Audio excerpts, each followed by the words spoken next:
Hey guys, Sean here.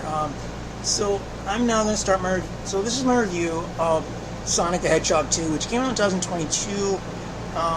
And like with the first one, I'm doing this in preparation for the sequel, for the third movie that comes out at the end of the year.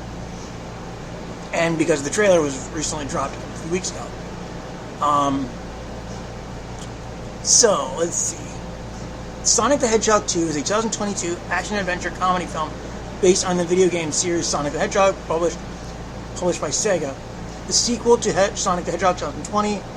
It was directed by Jeff Fowler from a screenplay by Pat Casey, Josh Miller, and John Whittington. I hope I pronounced that right. Based on a story by Casey and Miller. James Marsden, Ben Schwartz, Tika Subner, I think the actress' name is, Colleen O'Shaughnessy, and Jim Carrey reprised their roles with with Idris Elba joining the cast. In the film, Sonic and Tails must find the Master Emerald before the villainous Dr. Robotnik and his partner Knuckles the Echidna.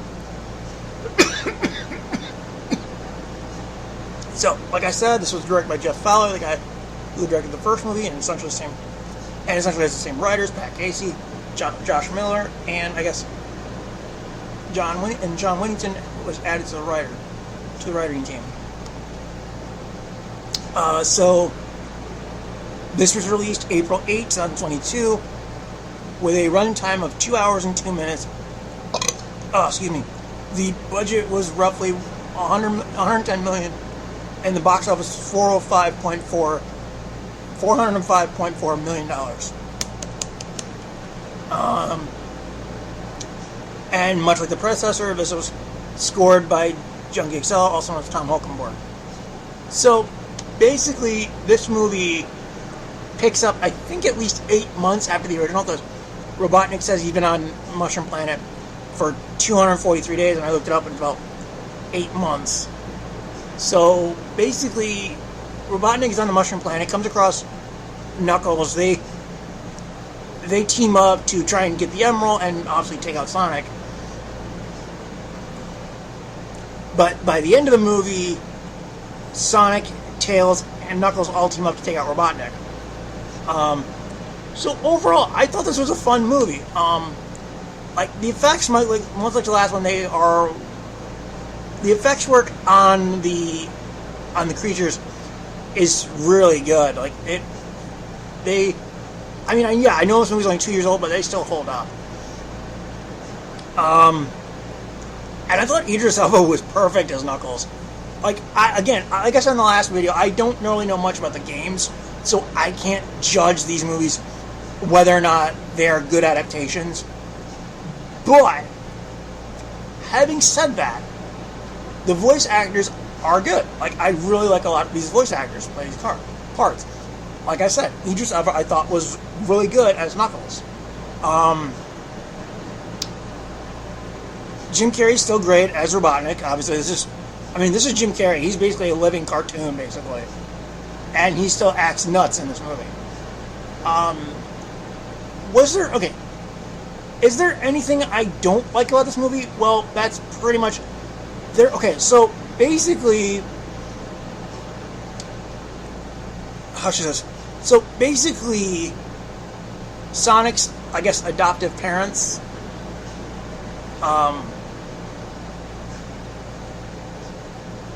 I already forgot the names.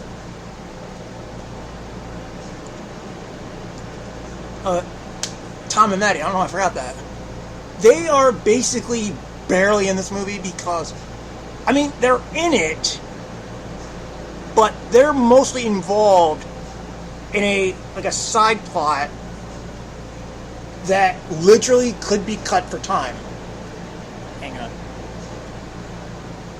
Basically, Maddie's sister's getting married in Hawaii, and so they're off for that for most of the weekend, because much like the first one, this takes place over 2 days. Much like the first movie, this takes place within 2 days. So they're basically off in Hawaii preparing for the unlikable sister's wedding, and so they're mostly out of the movie until the third act. And speaking of that wedding, okay, to make a comparison to, like, it's episode 8, The Last Jedi, and don't get me wrong, this is a much, much better movie, don't get me wrong, but to make a comparison, do you guys remember that subplot where Finn and Rose went off to Canto Bight to get a master code breaker so they could break into Snoke's ship? And how basically that movie derailed the plot of the movie and grinded the pacing to a halt? Yeah, that's what this wedding subplot in this movie, that's what the wedding subplot in this movie does. Every time we cut back to the wedding, it grinds the pace. But that's only, like, I think 10 minutes of the movie at least. Because I've seen people make fan edits of this movie that cuts out that wedding subplot, and it's only 10 minutes short, and those fan edits are about 10 minutes shorter. So that's at least 10 minutes of the movie that you could cut for time, because it doesn't really impact the story at all until we get to the third act. That's about it. Like, that's the only thing I could probably, like, if anything I had to nitpick anything, it's that. It's that 10-minute wedding subplot that you literally could have cut for time and nothing would change.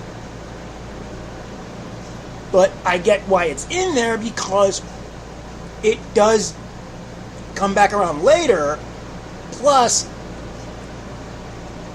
otherwise, if you cut that out, Marsden and Supner, I hope I'm pronouncing the actor's last name right, would barely be in the movie. Like, if you cut that subplot out, they're barely in the movie. But, again, it grinds the pacing. I did like the budding friendship, I guess the blossoming friendship, I guess you could say, the blossoming friendship between Sonic and Tails. I actually really liked that. And in the mid-credits, they do set up Shadow for Sonic 3, who will be voiced by Keanu Reeves. Which, not a bad choice, I'm not going to lie. It's not a bad choice for that character. Although I think I've read, I think I had read that Keanu was a fan casting for Shadow. I think after this movie came out and people saw that mid-credits scene. So that's actually really cool that they're going to have Keanu Reeves play the role. I'm very interested in seeing what he does with the part. Let's see, what else can I say? Let's see. Robotnik's sidekick, Agent Stone, is barely in this week.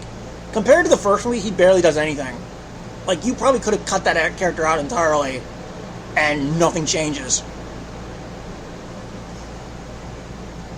I think even Tom and Maddie's friend Wade, you could have cut him entirely, probably, and also nothing changes. Like, I think those are really the only two things I don't like, is that wedding subplot, and then you could cut Wade and Stone out of the movie and nothing would probably change. Because those two characters don't really do anything.